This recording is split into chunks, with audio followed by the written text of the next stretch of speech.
Sais-tu ce que c'est que des nonnes, malheureuse fille? Elles qui te représentent l'amour des hommes comme un mensonge, savent-elles qu'il y a pis encore, le mensonge de l'amour divin? Savent-elles que c'est un crime qu'elles font, de chuchoter à une vierge des paroles de femme? Ah, comme elles t'ont fait la leçon. Comme j'avais prévu tout cela quand tu t'es arrêté devant le portrait de notre vieille tante. Tu voulais partir sans me serrer la main. Tu ne voulais revoir ni ce bois, ni cette pauvre petite fontaine qui nous regarde tout en larmes. Tu reniais les jours de ton enfance. Et le masque de plâtre que les nonnes t'ont plaqué sur les joues me refusait un baiser de frère. Mais ton cœur a battu. Il a oublié sa leçon, lui qui ne sait pas lire. Et tu es revenu t'asseoir sur l'herbe où nous voilà. Eh bien, Camille, ces femmes ont bien parlé. Elles t'ont mise dans le vrai chemin.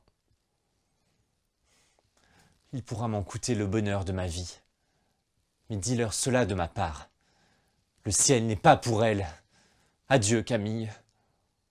Retourne à ton couvent. Et lorsqu'on te fera de ces récits hideux qui t'ont empoisonné, réponds ce que je vais te dire. Tous les hommes sont menteurs, inconstants, faux, bavards, orgueilleux et lâches, méprisables et sensuels.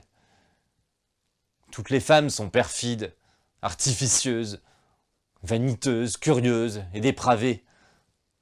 Le monde n'est qu'un égout sans fond, où les phoques les plus informes rampent et se tordent sur des montagnes de fange.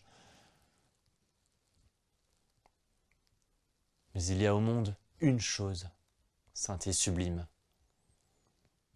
C'est l'union de deux de ces êtres si imparfaits et si affreux. On est souvent trompé en amour, souvent blessé et souvent malheureux. Mais on aime. Et quand on est sur le bord de sa tombe,